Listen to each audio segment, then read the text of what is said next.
여러분 계속해서 사도행전 13장을 살펴보고 있습니다. 지난주 말씀은요, 마가 요한이라는 한 청년을 살펴보게 됐는데요. 이 마가 요한이 유복한 집안에서 자란 엄친아였습니다. 마가 다락방, 그러니까 많은 성도들이 모여 기도할 정도로 그 장소를 제공할 부유한 유복한 집안의 아들이었는데요. 삼촌 바나바와 함께 안디옥 교회에서 파송하게 된 선교팀, 전도팀에 합류하게 됩니다. 그런데 중도에 이탈하게 되죠. 버가에 이르러서 갑자기 무단 이탈하는 무책임한 행동을 보이게 됩니다. 왜 그랬을까? 여러 가지 설이 있습니다만 추정하기로는 엄친아로 자란, 유복하게 자란 이 마가 요한이 험난한 이 여정을 견디지 못하고 돌아갔을 것이다. 그리고 풍토병, 말라리아로 추정되는 풍토병에 바울이 걸린 것을 보고 자기도 그 병에 걸리지 않을까 두려워한 나머지 중도 포기하고 자기 집 예루살렘으로 돌아가게 됩니다. 이 일 때문에요, 2차 전도 여행팀을 꾸리면서 바울과 바나바가 심히 다투게 됩니다. 이 바나바는 조카였던, 생질이었던 이 마가 요한을 다시 합류시키자고 제안하지만 바울이 반대하죠. 성경에 심히 다퉜다라고 기록할 정도로 둘은 갈등했습니다. 여러분, 이 과정에서 마가 요한은 어떤 생각, 어떤 마음을 가졌을까요? 나 때문에 삼촌 바나바와 바울이 다툽니다. 선교팀이 따로 출발하게 됩니다. 내 무책임한 잘못 때문에. 아마도 실패자로서의 막중한 좌절, 실패감, 자괴감, 이런 것으로 괴로워하지 않았을까요? 자, 그런데 은혜 하나님께서는요, 이 마가 요한을 포기하지 않으십니다. 그를 다시 놀랍도록 회복시키시는 역사를 허락하셨는데, 후일 이 사도 바울이 편지를 보내면서 이 마가 요한을 꼭 데리고 와라, 나의 사역에 나에게 꼭 필요한 사람이다라고 그렇게 이야기를 합니다. 사도 바울과 마가 요한의 관계가 회복되었음은 물론이고 사도 바울 사역에 꼭 필요한 인물이 되었을 정도로 그가 놀라운 신앙의 진보, 성장을 이루었음을 우리는 미루어 짐작할 수 있는데요. 여러분, 뭘 의미할까요? 참 은혜스러운 것은 마가 요한 같은 인물이 바로 저와 여러분 아닙니까? 늘 연약합니다. 실수합니다. 실패합니다. 넘어집니다. 하나님은요, 그런데 포기하지 않으세요. 끝까지 그 마가 요한을 추적하시고 그를 붙드시고 다시 일으켜 세우시는 역전의 하나님이 바로 우리의 하나님, 은혜의 하나님, 사랑의 하나님이셨고, 그 하나님 내미시는 손을 붙드는 순간 마가 요한은 다시 회복의 길로, 다시 성장의 길로, 성숙의 길로 나와 하나님 나라의 귀한 일꾼으로 자라나게 되었다는 사실입니다. 여러분 삶과 신앙에 어떠한 부침, 어떠한 실패, 어떠한 실수가 있더라도 결코 좌절하거나 낭망에 넘어져 있지 마시기를 바랍니다. 지금도 사랑의 하나님께서는 그 은혜의 손을 우리에게 내밀고 계시고, 그 손을 붙들고 일어나는 순간 우리는 하나님의 은혜 가운데서 다시 일어나 다시 성장하는 그런 놀라운 도약을 이루어 나가게 될 줄로 믿습니다. 소망하기는 우리 모든 성문의 성도님들이, 우리 성문교회가 이 사랑의 하나님의 은혜를 붙들고 날마다 힘차게 최선을 다한 삶으로 하나님께 영광을 돌리는 그런 복된 그리스도인들 되실 수 있기를 간절한 마음으로 소망하고 축복합니다. 자, 여러분, 마가 요한은 돌아갔지만 비시디아 안디옥에 도착한 사도 바울이 소동하는 회중을 잠잠하게 한 뒤 이어진 설교가 오늘 본문의 내용입니다. 자, 여러분, 오늘 본문의 내용에는요, 극명하게 대비되는 두 인물을 사도 바울이 거론하고 있는데, 바로 이스라엘의 초대왕 사울과 그 뒤를 이은 이대왕 다윗이라는 인물입니다. 자, 여러분, 사도 바울이 왜 이 두 인물의 이름을 거명하면서 설교를 이어갔을까? 여러분, 이 사도 바울의 설교 속에 들어있는 하나님 나라의 뜻을 깊이 묵상해 보며 오늘 저와 여러분에게 깨닫기 원하시는 하나님 나라의 교훈을 함께 발견해 나가기를 소망합니다. 자, 여러분, 17절로 19절 말씀 다시 한번 눈으로 보실래요? 17절부터 19절까지입니다. 이 이스라엘 백성의 하나님이 우리 조상들을 택하시고 애굽 땅에서 나그네 된 그 백성을 높여 큰 권능으로 인도하여 내사 광야에서 약 40년간 그들의 소행을 참으시고 가나안 땅 7족속을 멸하사 그 땅을 기업으로 주시기까지 약 450년간이라. 여러분 병약한 몸임에도 불구하고 지금 설교하고 있는 바울, 여러분 이 장면을 머릿속으로 잘 그려보시기 바랍니다. 풍토병에 걸렸어요. 사람들이 웅성웅성 거릴 정도로 지금 병약한 육신의 상황입니다. 여러분 절절하게 피 터는 심정으로 지금 설교하지 않았겠어요? 자, 이 사도 바울이 이 비시디 안디옥에 도착해서 토해낸 설교의 핵심 주제, 주어는 바로 하나님이셨습니다.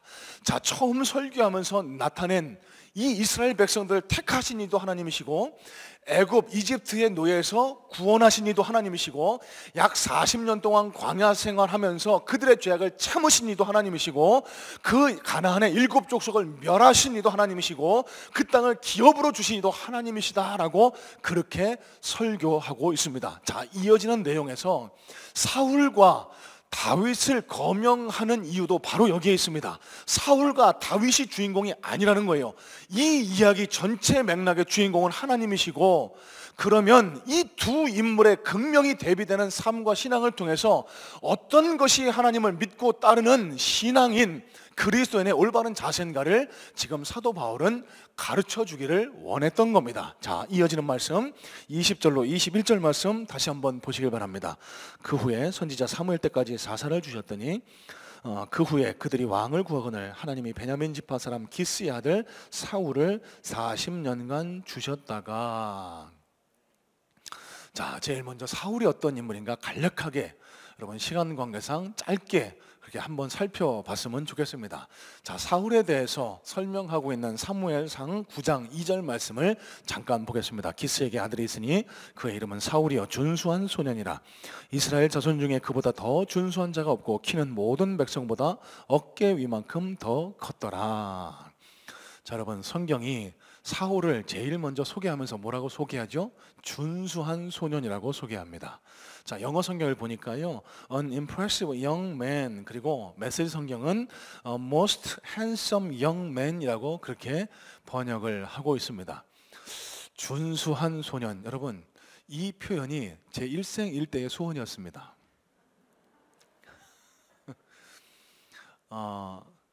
어린 시절부터 저를 봐오신 우리 장로님, 권사님들은 아실 겁니다. 제가 그닥 준수한 편에 속하지는 못해서 저를 가리킬 때 한 번도 준수하다, 잘생겼다 이렇게 말씀하시는 분을 본 적이 없습니다. 뭐라고 하면 저를 어떻게 표현하는 줄 아세요? 남자답네. 그게 가장 적절한 표현이었던 것 같아요. 정말 잘생긴 소년으로 한번 살아봤으면 어떨까. 그래서 막 여자들도 나를 좀 좋아해주고 그러면 어떨까, 그런 헛된 소망을 품고 살았던 적이 방금 전까지입니다. 자, 여러분, 그런데 제가 부러워할 만큼 이렇게 사울이 준수한 소년으로 불렸어요. 자, 그런데 성경 말씀을 조금 깊이 살펴보시면은요, 사울을 표현한 이 준수한 소년이라는 표현이 그냥 겉모습, 얼굴, 그냥 룩에만 집중한 표현은 아니라는 것을 알고 있습니다. 준수한 소년이다라고 표현했을 때 사용된 히브리 원문이 토브 바후르, 바후르가 청년이라는 뜻이고요, 토브라는 단어가 선하다, 아름답다, 착하다 이런 의미를 지니고 있습니다. 자, 그러면 이 토브라는 선하신 하나님을 표현할 때도 이 토브라는 단어를 씁니다. 뭘 알 수 있을까요? 사울이라는 청년이 겉모습, 외양만 준수한 것이 아니라 그 마음도 착하고 선하고 아름다운 인물이었음을 우리는 깨달을 수 있습니다. 자, 단적으로 볼 수 있는 것이 처음 이스라엘의 초대 왕으로 뽑힐 때 제비 뽑기 했거든요. 물론 우연이 아닙니다. 하나님이 그 제비 뽑기 과정을 다 주관하셨습니다. 제비 뽑기 과정에서 사울의 모습은 찾아볼 수가 없습니다. 왜? 자기는 왕이 될 자격이 없다라고 느끼고 짐짝 뒤에 숨어서 그 제비 뽑히는 과정을 몰래 지켜보고 있었던, 뭘 의미합니까 여러분? 겸손했던 인물이 사울이었습니다. 자기는 도저히 이스라엘의 왕이 될 자격이 없다라고 생각할 만큼 겸손했던 사람이 사울이에요. 자, 여러분, 그런데 이 사울이 왕위에 앉아서 권력을 휘두르면서 사람이 변해가기 시작합니다. 점점 하나님을 섬기고 하나님 앞에 겸손했던, 사람 앞에 겸손했던 이 사울이요, 점점 하나님 자리에 자기의 권력, 자기를 올려놓고 그 권력에 집착하기 시작합니다. 그 결과 그는 결국 비참한 최후를 맞게 되는데요. 여러분, 사울이 어떻게 죽었는 줄 아세요? 블레셋과의 전쟁에 나가서 세 아들을 잃습니다. 세 아들이 먼저 죽고 자기를 쫓아오는 추격자의 화살에 맞아서 자기도 죽을 위기, 중상에 처합니다. 여러분, 당시에 가장 치욕스러운 죽음이 적군에게 끌려가서 포로되는 것을 가장 치욕스럽게 여겼습니다. 그래서 이 사울이 옆에 있는 자기 군인에게 내 목을 좀 쳐달라고 부탁합니다. 그런데 어떻게 왕을 쳐요? 못합니다. 그러니까 사울이 어떻게 했는 줄 아세요? 칼을 이렇게 세워놓고 자기가 그 위에 스스로 엎드려져 자기 목숨을 스스로 끊게 됩니다. 이스라엘 역사에서 비참한 왕, 자기 자식들도 전쟁에 나가 죽고 자신도 비참한 죽음을 맞게 되는 안타까운 인물로 자리하게 됩니다. 자, 그러면 이 사울이 처음에는 선하고 아름다운 준수한 인물이었는데 어떻게 이렇게 비참한 인물이 될 수밖에 없었을까? 우리가 한번 생각해 보지 않을 수 없습니다. 자, 여러분, 사울이 멸망할 수밖에 없었던 이유와 사울이 하나님으로부터 버림받을 수밖에 없었던 이유와 사울이 비참한 최후를 맞이할 수밖에 없었던 이유는 그가 가졌던 세 가지 우상에 있습니다. 자, 두 가지는 여러분 잘 아시는 겁니다. 투엠의 우상이라고, 자기와 머니, 미, 머니, 투엠, 사람에게 있을 가장 공통적인 우상입니다. 거기에 더 한 가지, 자기 자식. 세 가지를 하나님보다 더 섬긴 우상시한 결과 그는 안타까운 최후를 맞게 돼요. 자, 확인해 보겠습니다. 사무엘상 18장 8절로 9절 말씀입니다. 사울이 그 말에 불쾌하여 심히 노하여 이르되 다윗에게는 만만을 돌리고 내게는 천천만 돌리니 그가 더 얻을 것이 나라 말고 무엇이냐 하고 그 날 후로 사울이 다윗을 주목하였더라. 여러분, 자기를 위해서 용맹스럽게 싸우고 돌아온 다윗을 시기 질투하기 시작합니다. 왜 그럴까요? 자기 자신이 이미 하나님이었던 거예요. 자기 자신이 왕좌에 있어갖고 사람들이 다 나를 존경하고 사랑하고 내게 영광을 돌려야 되는데 그 다윗을 더 주목하니까 이 다윗을 시기해서 죽이려고 했던 겁니다. 자, 여러분, 한 가지 이유가 더 있습니다. 사무엘상 20장 30절로 31절입니다. 사울이 요나단에게 화를 내며 그에게 이르되 폐영무도한 계집의 소생아, 내가 이새의 아들을 택한 것이 내 수치와 내 어미의 벌거벗은 수치됨이 내가 어찌 알지 못하랴. 이새의 아들이 땅에 사는 동안은 너와 내 나라가 든든히 서지 못하리라. 그런즉 이제 사람을 보내어 그를 내게로 끌고 오라. 그는 죽어야 할 자인이라 한지라. 어느 날 밥을 먹다가 아들하고 밥을 먹다가 불같이 화를 내는 거예요. 장남 요나단에게요. 왜? 이 장남이 다윗을 두둔하거든요. 아버지, 그 다윗이 열심히 우리를 위해서 싸우는데 좀 이제 마음을 푸시고 그에게 좀 자비를 베푸시죠. 그러니까 불같이 막 화를 내는 겁니다. 야, 이놈의 새끼야. 여러분, 성경 보셨죠? 더 심하게 욕설로 표현한 겁니다. 야, 이놈의 새끼야, 네가 내 왕자를 물러받아야지 우리 나라가 평안할 것 아니냐, 우리 가정이 평안할 것 아니냐. 왜 그 다윗이라는 그 알지도 못하는 자식을 두둔해서 너 똑똑히 들어. 그 다윗을 죽이지 않으면 네가 있어야 할 그 왕좌에 그 다윗이 앉을 거야. 다윗 때문에 너 큰 낭패를 당할 거야. 너 다윗 왕이 돼야 되지 않아? 사울이 이렇게 자기 자식에게 왕좌 물려주기를, 자기 자식을 하나님보다 더 섬겼던 겁니다. 여러분, 젊은 시절 하나님을 경외하고 하나님 앞에 겸손했던 사울은 더 이상 없습니다. 자기 자신을 섬겼고요, 물질을 섬겼고 자기 자식을 하나님보다 더 사랑한 이 우상시한 결과 그는 하나님 앞에 버림받고 비참한 최후를 맞게 되었습니다. 자, 여러분, 다윗은 그러면 어떨까요? 다윗은 좀 나은 인물이라고 생각하세요? 여러분, 착각하시면 안 됩니다. 여러분, 절대로 착각하시면 안 돼요. 다윗 왕을 우리가 위대한 왕, 예수 그리스도의 족보에 오른 왕으로 알고 계시니까, 아니 사울보다 훨씬 나으니까 하나님이 그를 택하셨지. 여러분, 드러난 사실만 놓고 한번 판단해 보겠습니다. 여러분, 밧세바 사건 아시죠? 어느 날 부하들을 전쟁터로 보내놓고 왕궁 옥상에서 막 이렇게 그냥 한가하게 즐기다가 어느 날 저 멀리서, 참 희한한 게 천국 가면 한번 다윗 선배한테 물어봐야 됩니다. 어떻게 이렇게 멀리까지 보이냐고. 저 멀리 목욕하는 벗은 여인이 보이는 거예요. 이게 마음에 음욕이 가득 차면은 초능력이 막 생기나 봅니다. 슈퍼맨처럼. 그 목욕하는 여자를 보고 음란한 생각이 들었습니다. 그 여인을 끌고 와서 강간합니다. 자기 아이를 뱄습니다. 그런데 알고 보니까 충성스러운 신하 우리아의 아내거든요. 어떻게 했는 줄 아세요? 우리아를 불러옵니다. 실컷 먹입니다. 집에 가서 자라고 합니다. 왜 그랬을까요? 단순한 호의가 아닙니다. 그 밧세바 뱃속에 있는 아이를 그 우리와 남편하고 사이에서 태어난 아이라고 속이기 위해서 그 끔찍한 짓을 한 거예요. 그런데 우리가 어떻게 하죠? 안 갑니다. 아니 내 동료들은 전우들은 저렇게 고생하는데 나만 어떻게 편하게 쉽니까? 그냥 성벽에서 잤습니다. 그 다윗이 답답한 거, 아이 저 답답한 사람 같으냐. 어떻게 했을까요? 자기 장군 요압에게 편지 씁니다. 이 편지를 들고 가는 우리아를 제일 최전선에 나가서 죽게 해라. 간접살인한 겁니다. 결국 우리아는 전장에서 죽고 그 아내 밧세바를 불러다가 자기 아내 삼은 사람이 바로 다윗입니다. 여러분, 이거보다 더 패역, 이거보다 더 후한무치, 이거보다 더 끔찍한 강간 살해범이 어디 있습니까? 여러분, 이번 주에 안타까운 살인사건이 있었죠. 신당역에서 같이 근무하던 짝사랑하던 그 여인을 자기 사랑을 받아주지 않는다고 또 여자 화장실에서 끔찍히 살해하는 그런 일이 있었습니다. 여러분, 죄송합니다. 어떻게 보면 다윗은 이거보다 더 끔찍한 짓을 저질렀던 거예요. 제가 무슨 말씀 드리려고 이런 말씀 드릴까요? 다윗이 인간적인 면으로 볼 때는 사울보다 나은 게 요만큼도 없다라는 겁니다. 사울보다 인간적으로 볼 때 뭐가 잘나고 뭐가 선하고 더 의롭고 여러분 그런 게 없다는 거예요. 여러분, 이 다윗의 모습을 보고 자란 그 자녀들, 그 가정이 어땠는지 아십니까?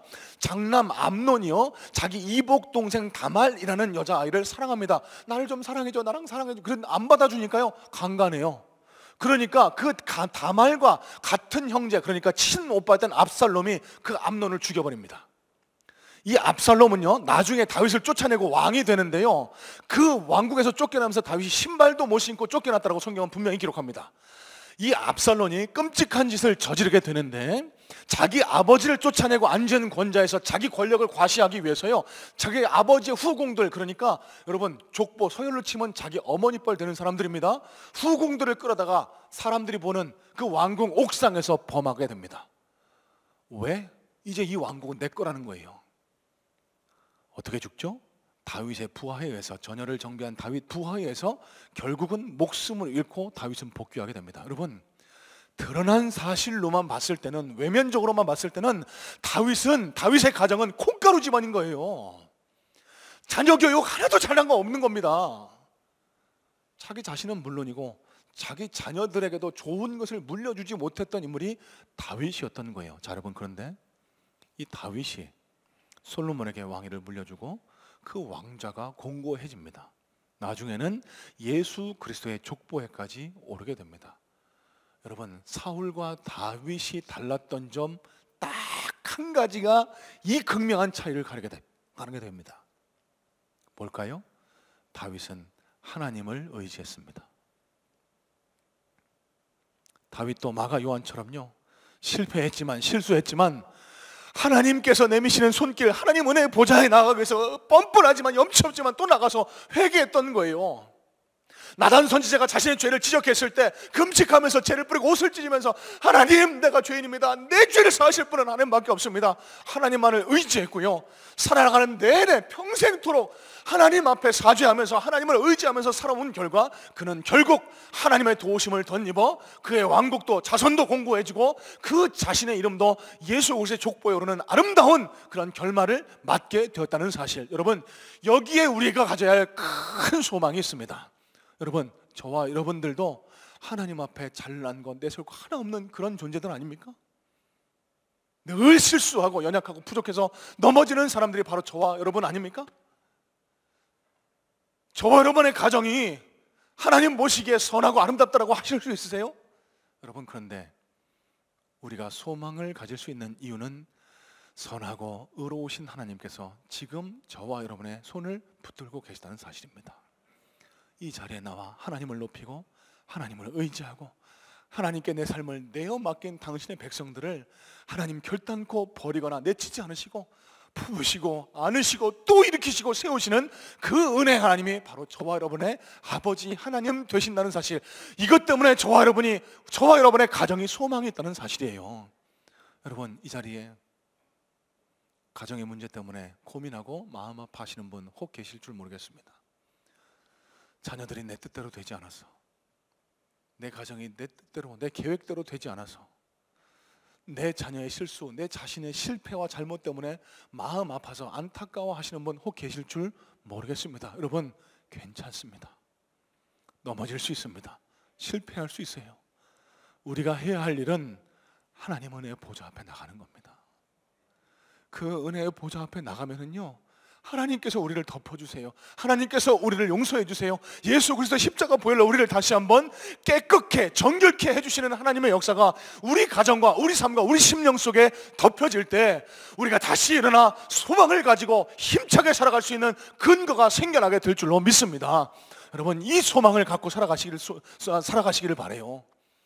여러분, 우리의 자녀들, 우리의 가정들 내 마음대로 됩니까? 내 뜻대로 됩니까? 그렇지 않습니다.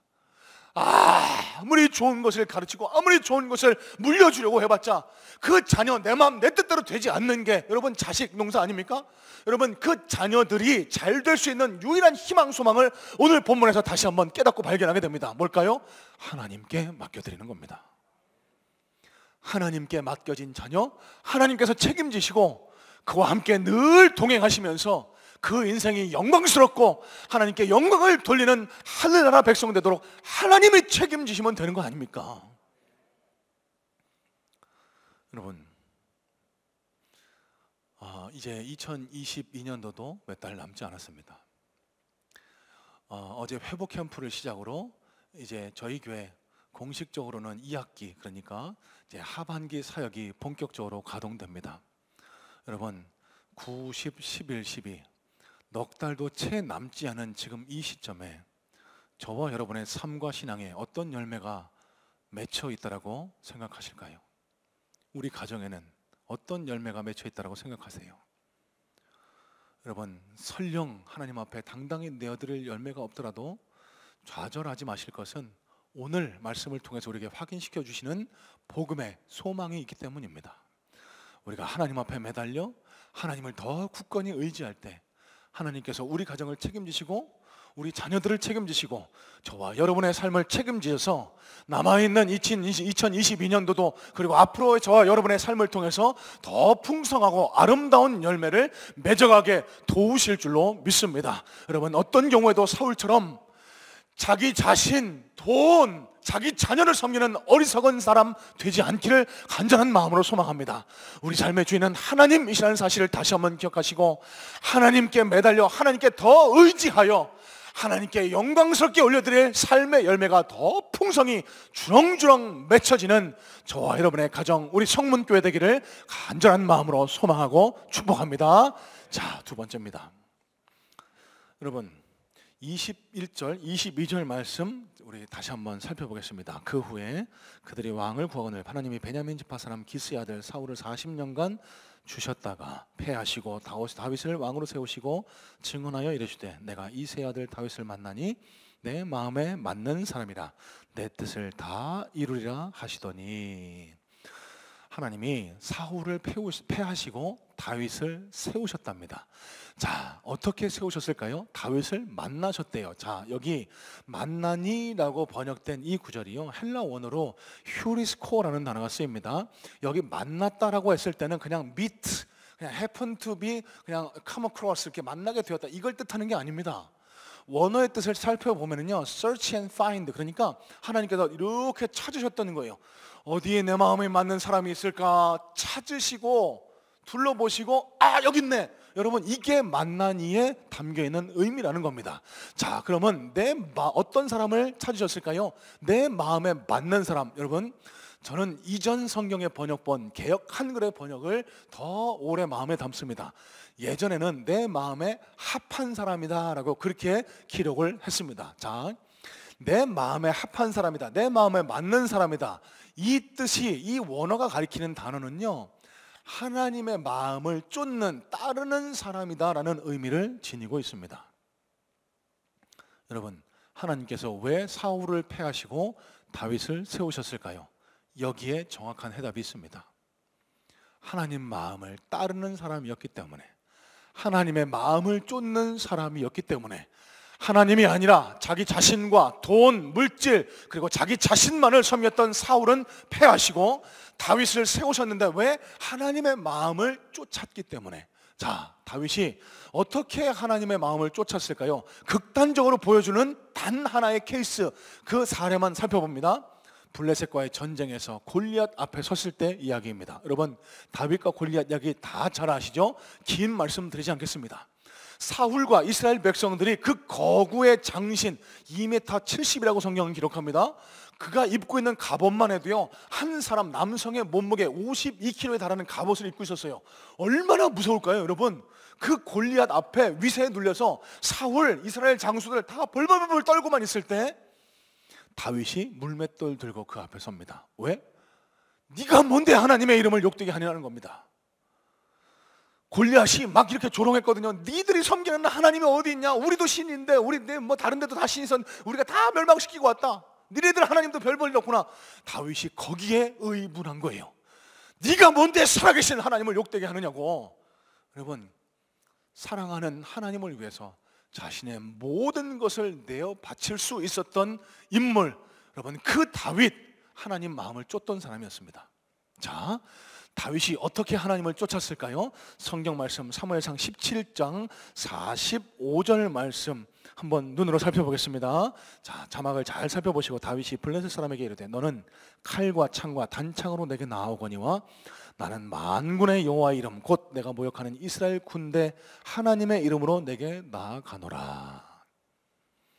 여러분, 여기 칼과 창과 단창, 골리앗 장수 블레셋이 의지했던 무기 삼았던 것들, 오늘 말씀의 맥락으로 환원시켜 보면 사울이 의지했던 자기 자신, 돈, 자기 자식을 의미합니다.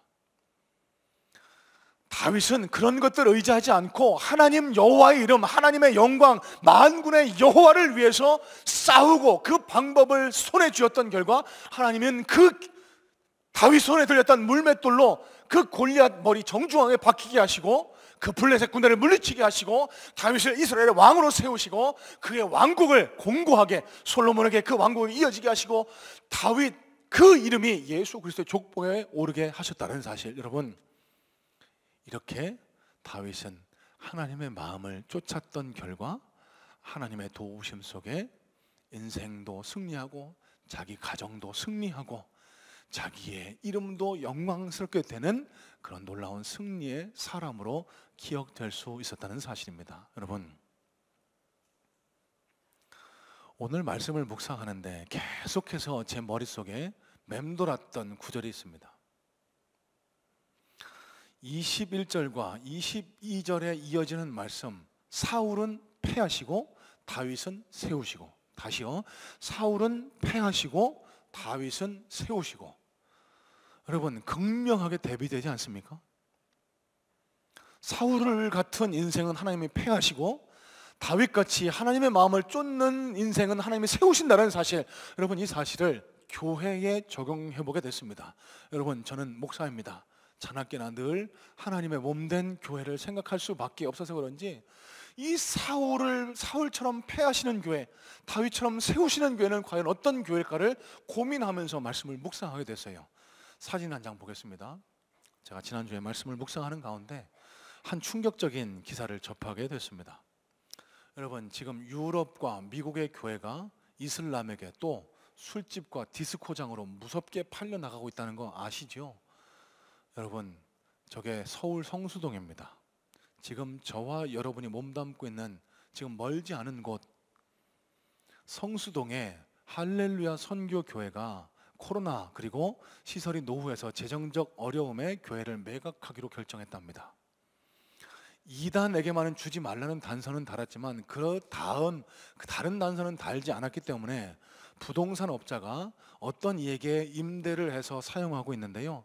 여러분, 왼쪽이 전에 예배당으로 사용되던 장소인데 오른쪽 사진 보세요. 십자가가 떨어졌습니다. 여러분, 잘 안 보이시겠지만 전에 교회 이름이 박혀있던 현판에는 셧다운이라는 영문이 적혀 있다고 합니다. 이곳에서 음주 가무, 파티장으로 사용되고 있다고 해요. 물론 이 교회가 의도한 게 아니라고 신문 광고까지 내고 한국교회 사과하는 일도 있었지만 어떠한 경우에서건 미국과 유럽의 교회 전체를 밟아가고 있는 이 땅 20대 교회 위에 경종을 울리는 하나님의 메시지, 하나님의 사인이 아닐까? 제 마음속에 큰 충격이 왔습니다. 여러분, 지금 저와 여러분이 예배드리고 있는 이 장소도 우리가 말씀 앞에 깨어있지 않으면, 하나님의 마음을 쫓지 않으면 언제건 저렇게 파티장으로, 이 장소에서 술 마시고 마약하고 춤추고 떠드는 그런 장소로 변하지 모를지도 모른다. 여러분, 이런 경각심 가질 수 있어야 돼요. 마태복음 16장 18절에 이런 말씀이 기록됩니다. 너는 베드로라. 내가 이 반석 위에 내 교회를 세우리니 음부의 권세가 이기지 못하리라. 여러분, 이 말씀, 예수님께서 교회를 세우신다는 말씀, 이 사실을 통해 우리는 두 가지 사실을 확인할 수 있습니다. 여러분, 교회는 사람이 세우는 게 아닙니다. 담임 목사가 교회를 세우는 게 아닙니다. 교회는 하나님이 세우시는 겁니다. 하나님을 믿고 따르는 거룩한 성도들이 모여있는 장소가 교회고요. 그래서 교회의 주체는 하나님이시고, 교회를 세우시는 분은 사람이 아닌 하나님이시라는 사실을 이 말씀을 통해 우리는 다시 한번 확인하게 됩니다. 자, 그러면 반대로 생각할 수 있습니다. 사울을 패하시고 다윗을 세우셨던 것처럼 어떤 한 교회를 패하시고 어떤 한 교회를 세우시는 권한은, 능력은 오직 한 분 하나님께만 있다는 사실입니다. 여기서 우리가 깊이 고민해 봐야 할 것은, 지금 이 땅의 교회가, 아니 먼 데서 찾지 말고 지금 우리가 몸담고 있는 이 교회가 다윗과 같이 하나님 마음에 합한, 하나님 마음을 쫓는 교회인가? 아니면 화려한 시설, 성도 수, 재정, 세상의 권한, 권세, 영향력, 이런 것들에 취해서 그저 자기 자신만을 섬기고 교회 자체만을 섬기는 하나님이 패하실 수밖에 없는 교회인가? 여러분, 오늘 말씀의 본문이 선포되고 있는 장소를 다시 한번 환기시켜 보시길 바랍니다. 여러분, 지금 사도 바울이 복음을 선포하고 그 비토하는 심정으로 열정과 정열을 다해서 복음을 전도한 결과, 여러분, 이곳이 어디죠? 안디옥 교회가 세워진 곳입니다.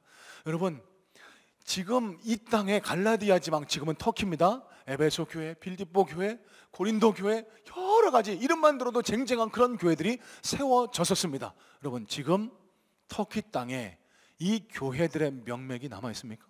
흔적도 찾아볼 수 없습니다.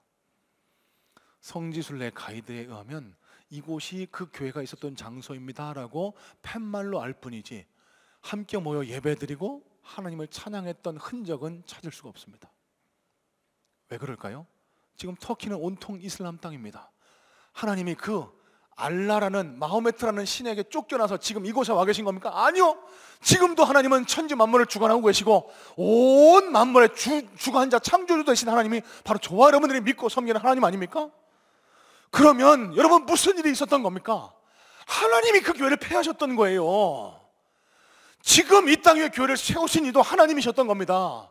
왜 그럴까요? 모르긴 몰라도 그곳에, 그 교회에 더 이상 하나님이 계시지 않았던 겁니다. 여러분, 중세시대 교회를 생각해 보세요. 과거 로마 가톨릭이 면죄부를 팔면서 교회의 배를 불렸습니다. 많은 돈을 헌금하면 예수 안 믿고 지옥 가니도 하나님이 천국으로 불려주신다. 말도 안 되는, 성경에 기록된 일도 없는 그런 교리로 많은 이들의 배를 착취해서 교회의 배를 불렸습니다. 그 결과 하나님이 그 교회를 흩으신 거예요.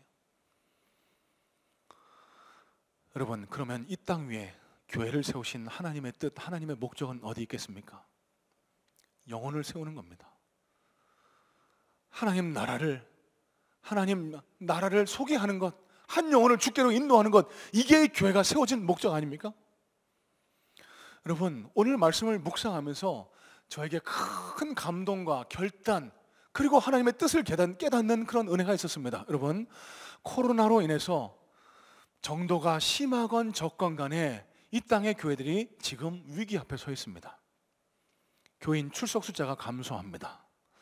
여러분도 잘 아시듯이 저희 교회도요, 코로나 이전에는 성전을 꽉 채워서 예배를 드렸습니다. 3부 예배 같은 경우에는 지금 이 성전 안에 좌석이 모자라서 의자를 옆에 따로 놓고 예배를 드릴 정도로, 그래서 코로나 직전입니다. 약 한 80여 분이 한 번에 예배를 드렸습니다. 그러면 저희 교회가 주일날 아이들까지 합해서 약 한 2천여 명이 한 번에 예배를 드렸어요, 주일날. 여러분, 그런데 지금 어떻습니까?